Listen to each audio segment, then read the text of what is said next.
Studio owners, stick around. In this video, we are going to show you how to get more members through your door through the power of a challenge.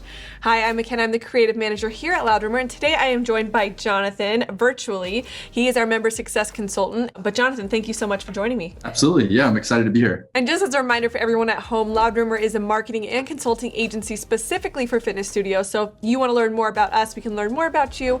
Go ahead and click the link in the description below and we can jump on a free call and you can talk to someone actually like Jonathan and he will set you up real good. With challenges, the ultimate goal is obviously to, grow your membership with as little cost as possible. Now, and I'm sure most of you guys already know what a fitness challenge is, but for those of you that don't know, Jonathan, can you talk to me about what a fitness challenge is for studio owners? Yeah, so there's several ways to run fitness challenges. I think they have different definitions depending on what your end goal is. So one way would be to increase really retention. Do a challenge more of like with a prize, with some type of giveaway. That would be one example. And of course you can create like a point system to even generate some leads, such as, if a member brings a friend throughout the challenge, or if they post on social media, some stuff that can create some organic marketing for your studio. Now, the other way would be if you were running more of like a high ticket challenge, let's call it that. So it's a couple $100s to enter into the challenge. You can advertise it and sell it to both your current members and then also to external leads as a way to experience your studio. So it really just depends on how you want to run it, but there's a couple different ways and both are beneficial, just depending on what the studio's end goals are. Yeah, for sure. And we'll touch on that. And obviously, with challenges, we want the end consumer to, get really good results and have a goal and hit those goals. But what about for the studio owners? What are some business goals that they can set when they run these challenges? Yeah, so I think, as a gym owner, a couple goals that you can set when you're thinking about doing a challenge, you want to set how many members are you going to get signed up? So both internally, and then also how many new people are going to bring into your studio and get signed up as well. So having a goal for number of signups is great. And then ultimately you want to have some sort of conversion goal, right? So let's say you get 20 challengers total, both, a mix of internal and external prospects. Now you want to set a goal for how many are you going to convert to a recurring membership in your studio.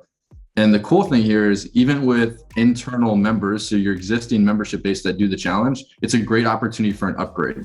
So you can set a goal on upgrades as well, because you're typically going to give them more than they're already getting with that challenge that you run. So now we've got the business goals. We've got maybe the challenges already getting started. How do we start tracking the challenges either for the members and then also making sure that we follow up and convert them?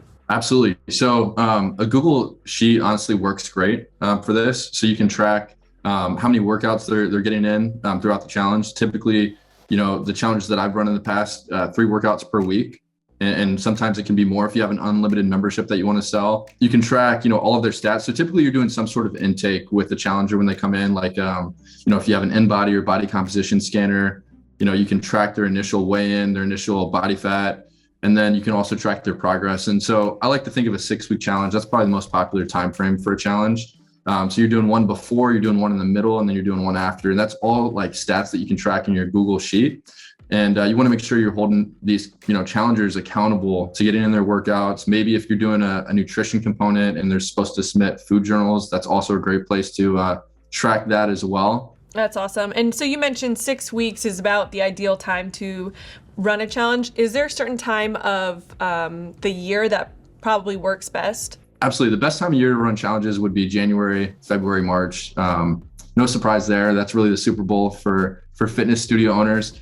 However, I can tell you from experience, managing a gym for 4 years, that we ran it for the first time in the summertime. And I'm sure it was part of that was we did the challenge for the first time ever, but it performed so well and we had the best summer. We actually had our best quarter ever in Q3, which is typically a slower time for gyms. And it was the power of the challenge. It was absolutely amazing. And the gym was buzzing in July and August, if you can believe it. So really not a bad time ever to run a challenge. Yeah, no, that's awesome to hear because, yeah, typically people are, during the summertime at least, they're off, gone, school starting, kids are back in school.